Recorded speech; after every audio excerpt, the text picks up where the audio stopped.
My name is Beatrice Harlow, and at 63 I thought I'd seen it all. 40 years as a real estate attorney taught me that property isn't just land and buildings. It's legacy security, and sometimes the only language some people understand. When I overheard my new daughter-in-law at my son's wedding reception, planning to put me in a nursing home to take my cherished beach house, I felt my world collapse. But after the initial shock, something shifted inside me. Before you hear how I turned the tables, where are you watching from? Like and subscribe if you've ever had to protect what's rightfully yours. I still remember the day Thomas and I bought our beach house. It was 1993 and we were in our 30s with stars in our eyes and a 10-year-old son who loved the ocean. Thomas worked as a civil engineer and I was building my career as a real estate attorney. We weren't wealthy by any means, but we were smart with our money and had been saving for something special. The beach house was hardly impressive when we found it. The realtor almost apologized when showing us the weathered 2-story structure with peeling blue paint and a sagging deck. But Thomas and I immediately saw its potential. Located just 200 feet from the shoreline, with unobstructed views of the Atlantic, it was exactly what we had dreamed about. The price was within our reach because it needed so much work, but Thomas had construction skills and I had the patience for a long-term project. We signed the papers on a bright Tuesday morning, and I still have the photo of us holding the keys. James squirming between us, annoyed at having to stand still for the camera. That beach house became our labor of love. Every weekend for years, we drove the 2 hours from our primary residence to work on it. Thomas rebuilt the deck by hand while I stripped and repainted all the interior walls. James complained initially about spending weekends working instead of playing with friends, but he soon made new friends in the beach community and began to love our second home as much as we did. The memories we created there over 3 decades are etched into my heart. James, learning to swim in the ocean. Thomas, grilling fresh fish on the deck.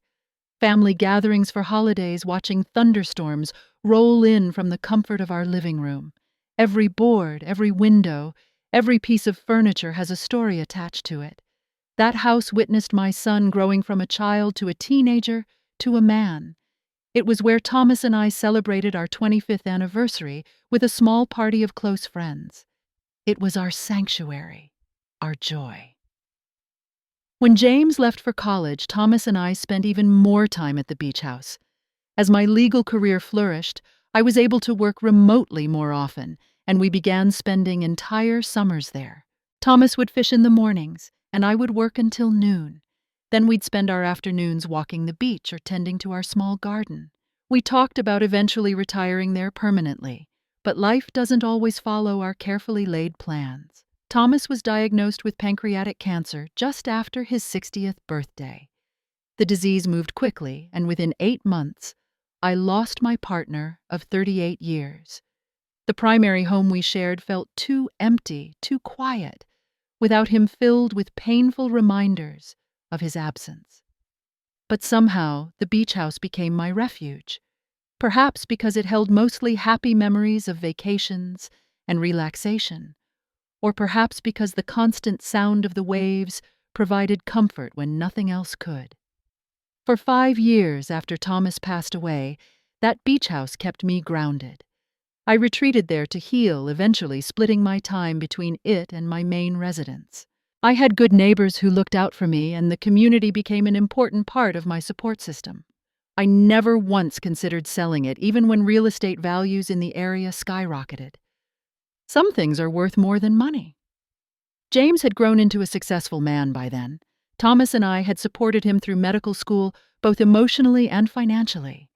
He specialized in cardiology and was building an impressive career at a prestigious hospital in Boston.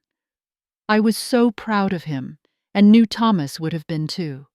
I had always assumed that someday the beach house would be James's inheritance, a place where he could bring his own family and continue our traditions. During those years after Thomas died, I also focused on ensuring my financial security. Besides my legal career, which had provided a good income, I had always been interested in real estate investments. Thomas used to joke that I couldn't help but see property potential everywhere we went. He wasn't wrong. While the beach house was our family home, I had made several strategic property investments over the years. The most significant was a house in Westwood, an upscale neighborhood near Boston. I purchased it when property values were temporarily depressed during a market downturn 15 years ago. It was a beautiful colonial-style home that I rented to executives and visiting professors at the nearby university. The property had appreciated significantly, and the rental income supplemented my retirement savings nicely. Unlike the beach house, I had no emotional attachment to this property. It was purely an investment one that had performed exceptionally well. After Thomas died, James and I remained close, or so I thought.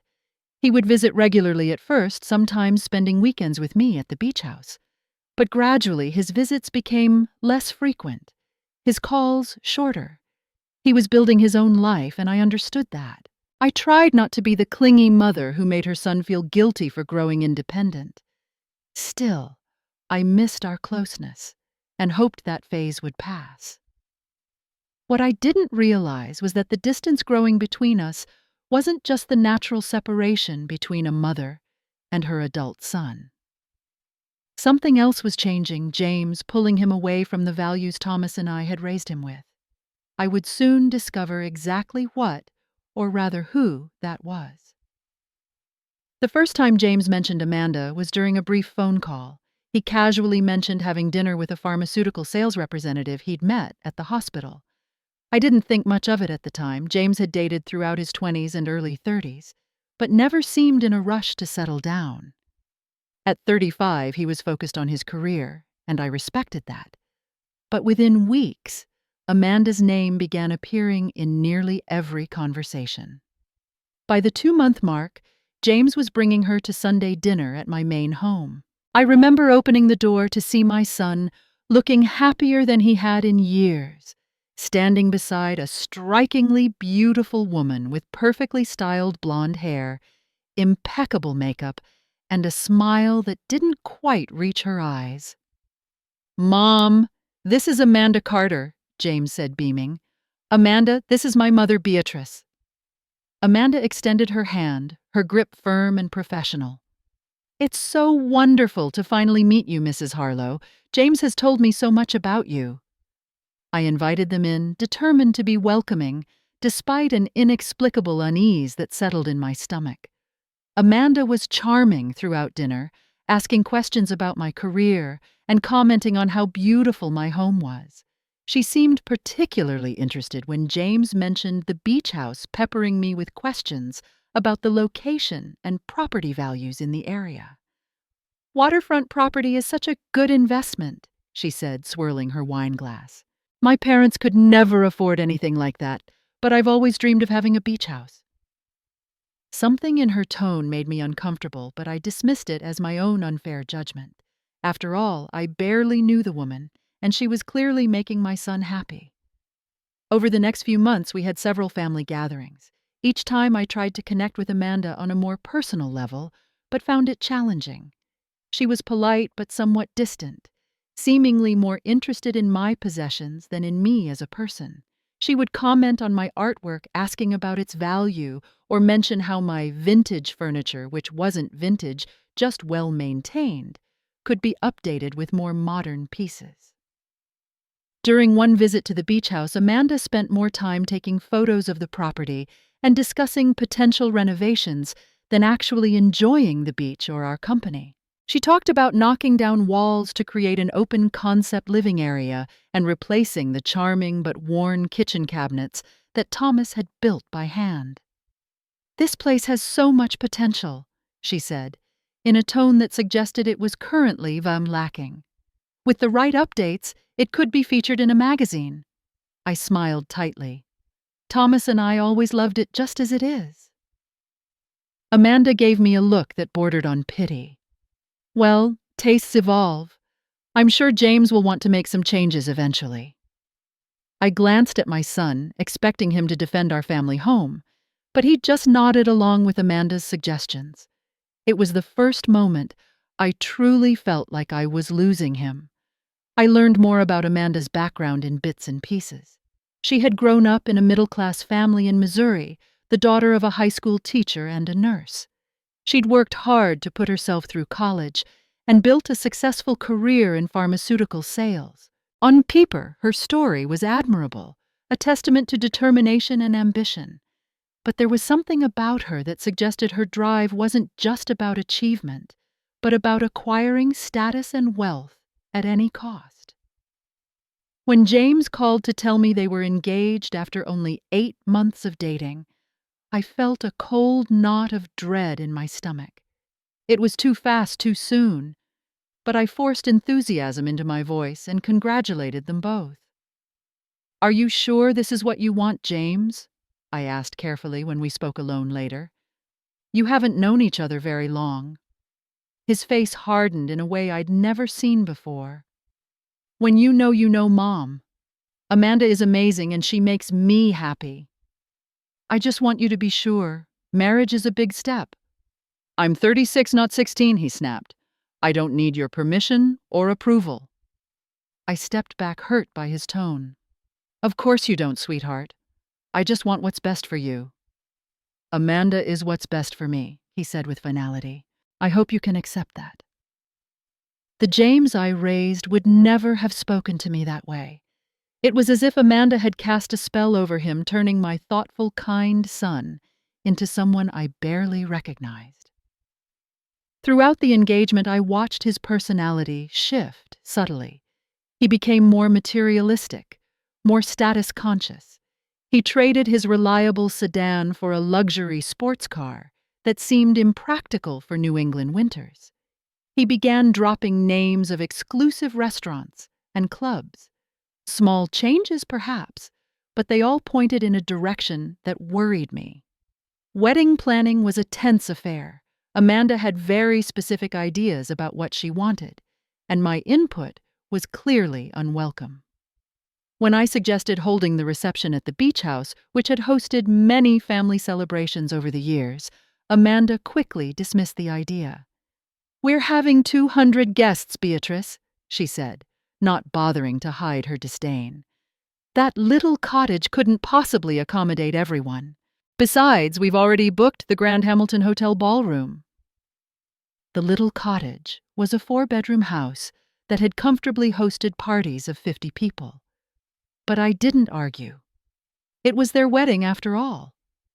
I was just surprised when they expected me to contribute half the cost of what was becoming an increasingly lavish affair.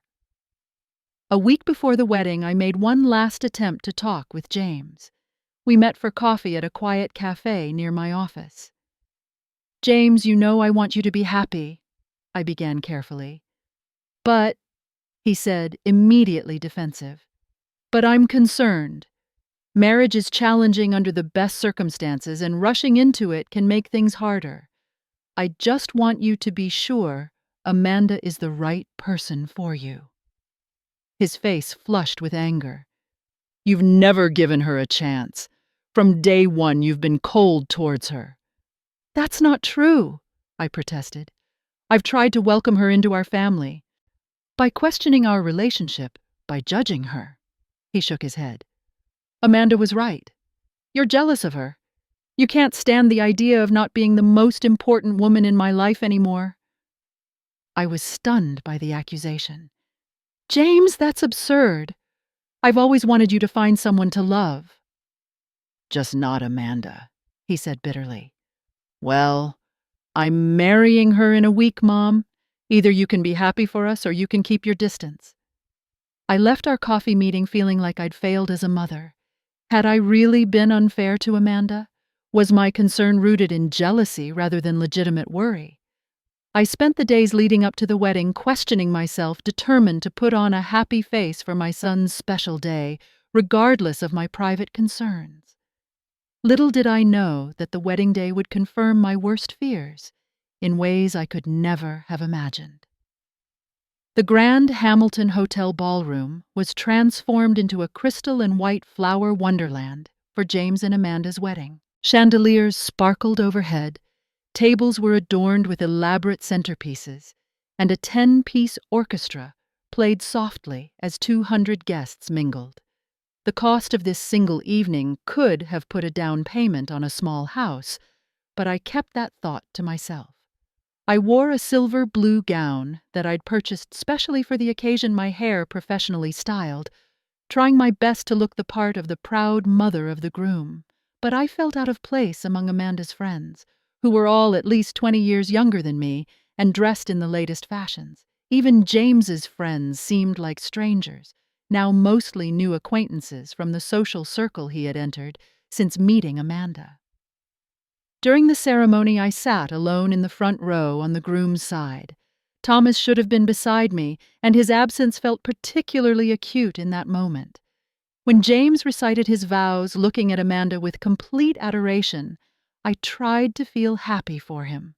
The doubt must have shown on my face because James gave me a disappointed look when he caught my eye during the recessional. The reception was even more elaborate than the ceremony. Amanda had insisted on a sit-down dinner with 5 courses premium open bar and a 7-tier wedding cake that stood taller than the flower girl. I had contributed $50,000 toward the celebration money I had been saving for a kitchen renovation at the beach house. Amanda's parents, a kind but clearly overwhelmed couple, had contributed as well, though I suspected their portion was considerably smaller. After the first dance, the toasts, and an hour of making small talk with distant relatives and strangers, I needed a moment to myself. I slipped away from the reception and found a quiet terrace overlooking the hotel gardens. The evening air was cool but pleasant, and I took a deep breath, trying to center myself. That's when I heard Amanda's distinctive laugh drifting through an open window just around the corner of the terrace. She was standing inside near the window with a woman I recognized as her maid of honor, both holding champagne flutes. "So, how long before you guys start looking for a bigger place?" the friend was asking. "We already have our eye on something in Beacon Hill," Amanda replied. "But there's actually no rush to buy. James doesn't know it yet, but we have options." "What do you mean?" Amanda lowered her voice, but not enough.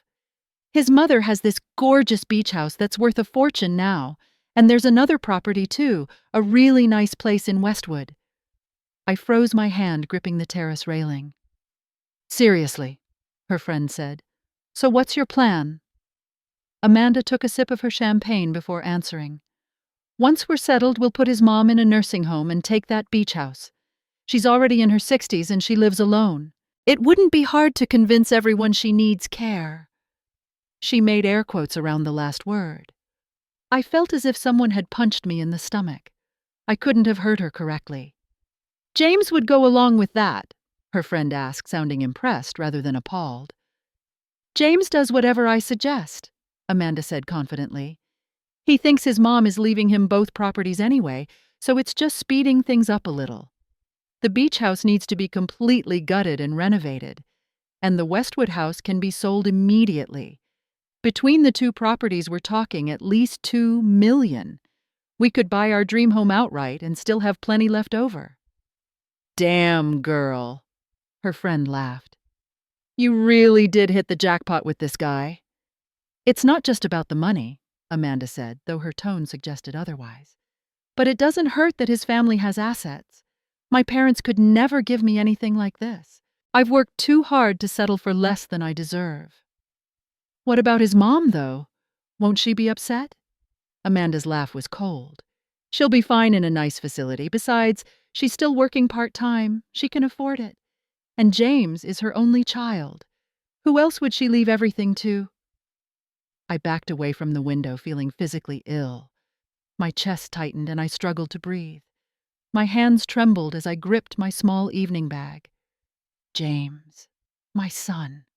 How could he be part of this plan? Had he discussed putting me in a nursing home to take my properties? Did he really believe both houses were already his inheritance, to claim I needed to get away? I couldn't face anyone in the ballroom, not with this conversation ringing in my ears. Making my way through a side exit, I found the valet stand and requested my car, inventing a sudden migraine when the young attendant asked if everything was all right. The drive home was dangerous. Tears blurred my vision, and several times I had to pull over to collect myself. The beautiful evening I had witnessed, the romantic ceremony, the extravagant reception, all of it felt like an elaborate facade now. Behind it was a calculated plan to take everything I had worked for, to push me aside like an inconvenient obligation.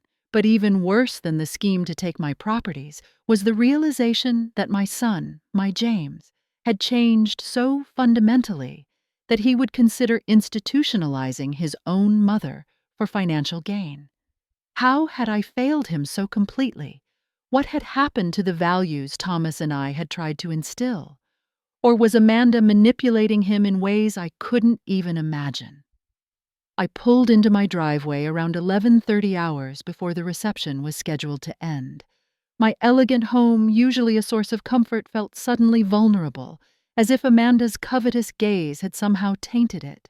I sat in my car for several minutes trying to process what I had heard and what it meant for my future.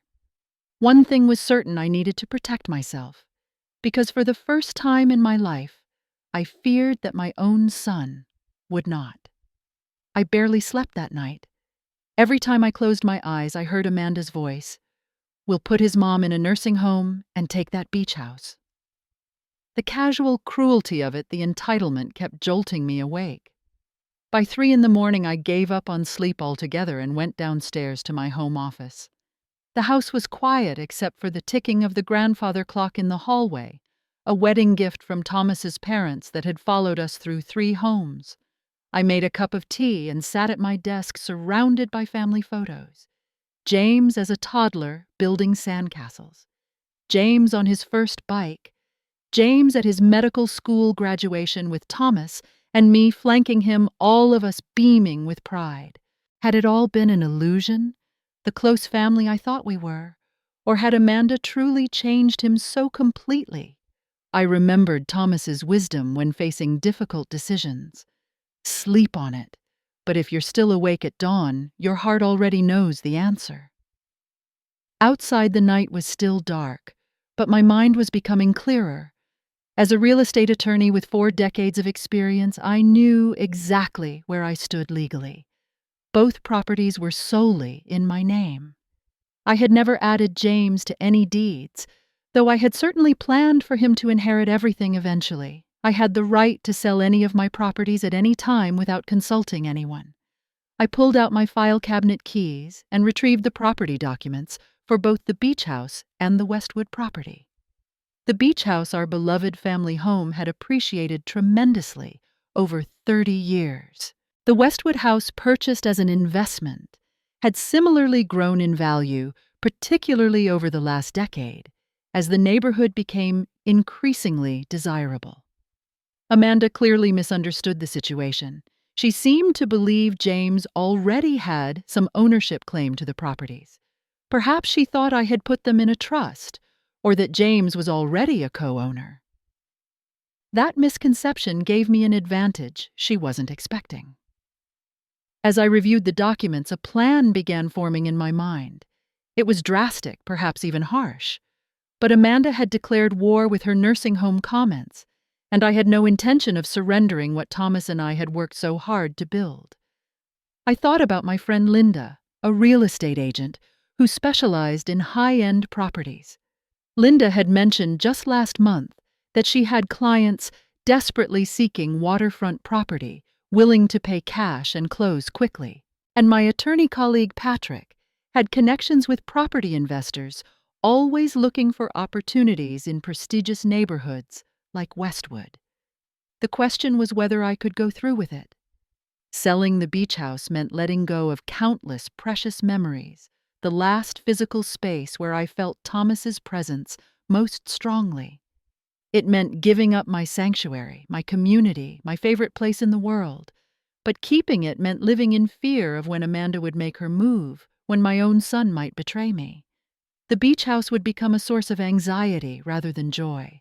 The thought of Amanda remodeling it, erasing all traces of the home Thomas and I had created, was almost as painful as selling it.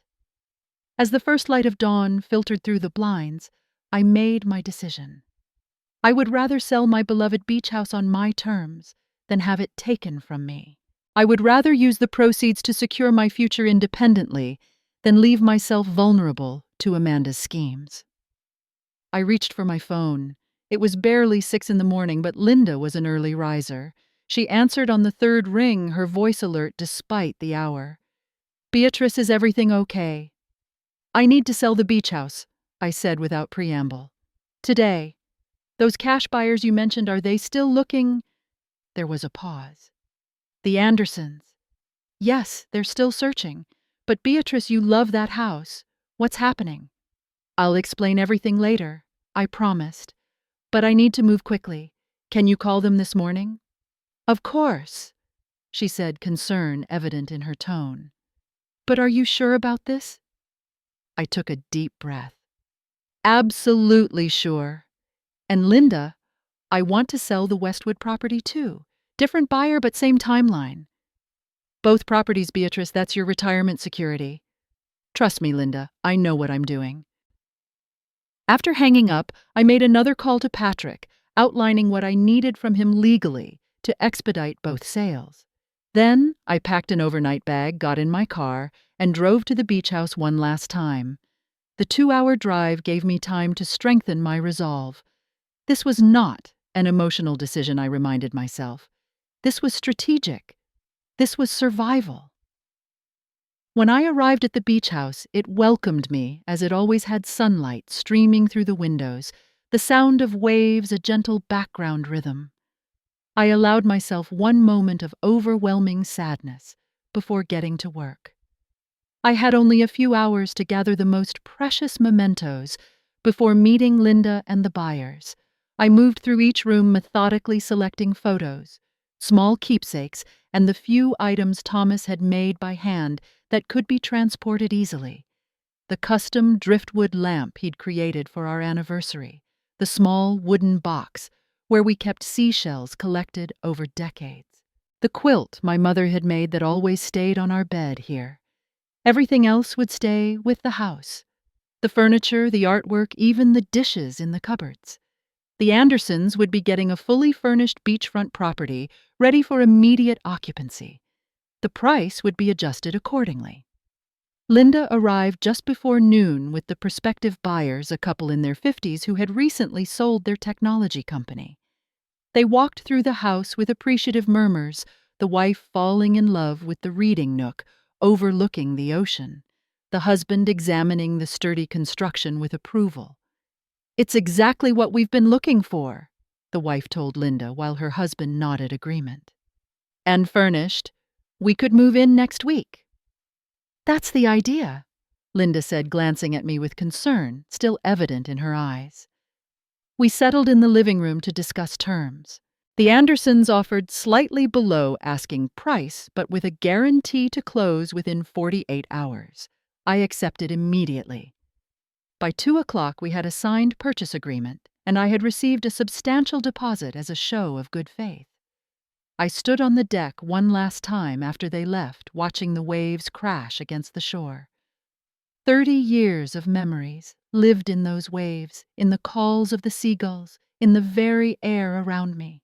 I whispered a goodbye to Thomas, promising him that I was doing what was necessary to protect myself, even if it meant letting go of this place we had loved so dearly. Then I got in my car and drove back to the city, stopping only to meet with another agent and another set of buyers for the Westwood property. By nightfall, I had 2 signed contracts and the wheels in motion for both sales to close almost immediately. Patrick had arranged for the necessary legal documents to be prepared overnight.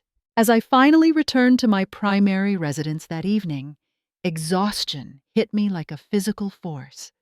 But alongside the fatigue was a sense of grim satisfaction. Amanda thought she was dealing with a naive old woman she could easily manipulate. She was about to discover just how wrong she was. The next morning, I met with Patrick to sign the final paperwork for both property sales. The beach house sold for nearly $1 million a fair price, considering the speed of the transaction and the inclusion of all furnishings. The Westwood property fetched $1.2 million, almost exactly at market value thanks to the current high demand in that neighborhood. I deposited both checks into new accounts that Patrick had helped me set up completely separate from my existing finances. Then I returned home and waited. James called around noon, his voice cheerful, completely unaware of what had transpired. "Mom, where did you disappear to last night? We missed you at the cake cutting." I kept my tone neutral. I wasn't feeling well. "Congratulations again on your wedding." "Thanks," he said, then launched into enthusiastic descriptions of the reception highlights and their plans for a honeymoon in the Maldives next month.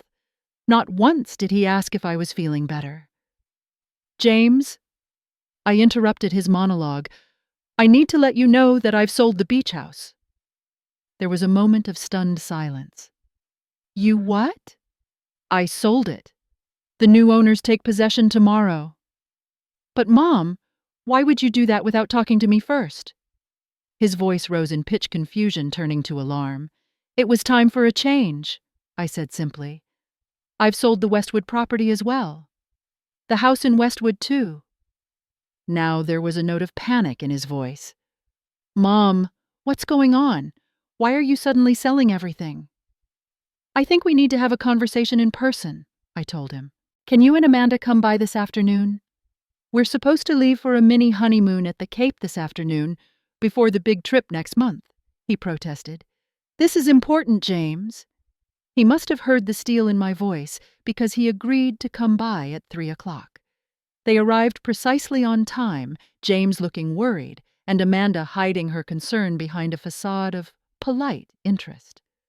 I invited them into the living room and offered coffee, which they both declined. "What's this about selling the beach house, Mom?" James asked as soon as they were seated. "That's been in our family forever. I thought—" He trailed off, glancing at Amanda. "You thought what?" I prompted. "Well, I just assumed that someday it would be—" Again, he didn't finish the sentence. "That it would be yours." I completed it for him. "Yes, that was my intention for many years. Things change." Amanda leaned forward, her expression carefully composed. "Beatrice, this seems like a very sudden decision. Are you having financial difficulties? Because if so, James and I would be happy to help." The false concern in her voice made my stomach turn.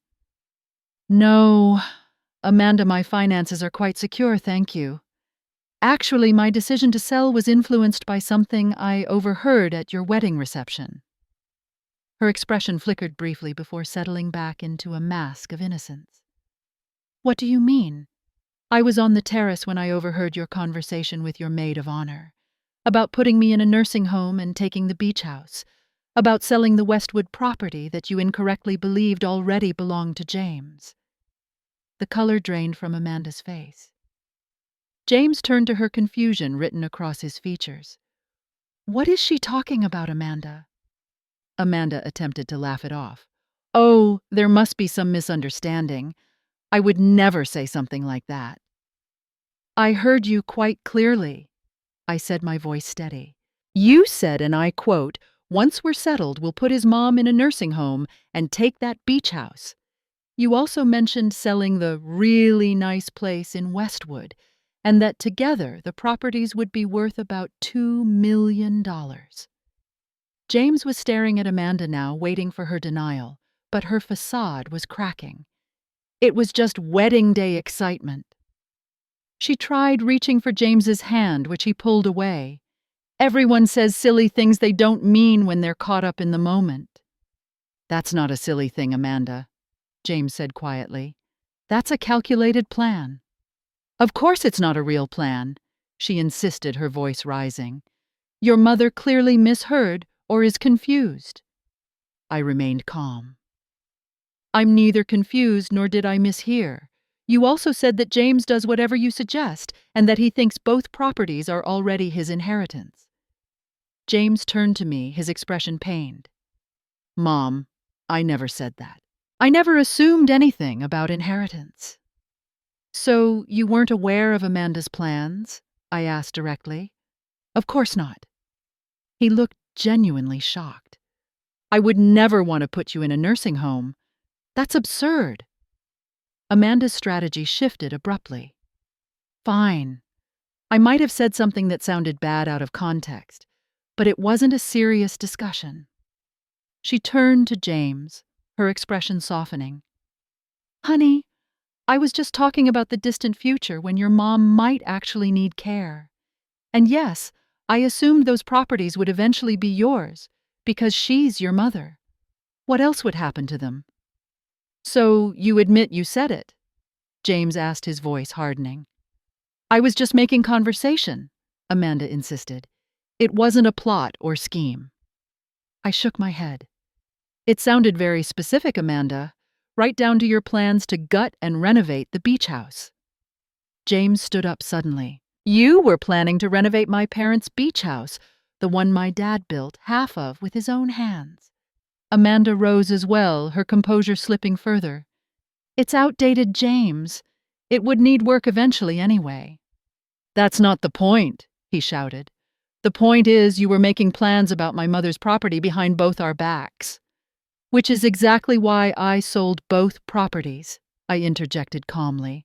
I realized I needed to protect myself. Amanda whirled toward me, her mask completely gone now. You had no right. Those properties should stay in the family. They were mine to sell, I replied. And clearly I made the right decision given your reaction. What have you done with the money? She demanded, no longer pretending this wasn't about financial gain. That's none of your concern, I said flatly. James looked utterly lost, standing between his new wife and his mother, witnessing the collapse of the image he had of Amanda. I don't understand how this happened, he said, more to himself than to us. How did we get here? Amanda tried once more to salvage the situation, reaching for his arm. James, baby, your mother is overreacting to a silly comment. We can work this out. But James stepped away from her touch. No, I think my mother understood exactly what she heard, and I'm starting to understand too. Amanda's face transformed then, the beautiful features contorting with anger. You're both being ridiculous, so I mentioned the properties, so what any normal person would plan for their future. That's all I was doing. By discussing putting me in a nursing home, I asked pointedly. You're twisting everything, she nearly shouted. James, are you really going to let your mother come between us the day after our wedding? This isn't about my mother coming between us, James said slowly. This is about you revealing who you really are. Amanda's strategy shifted again, tears suddenly welling in her eyes. I made one thoughtless comment at our wedding. Are you really going to throw away everything we have over that I love you, James? You know I do.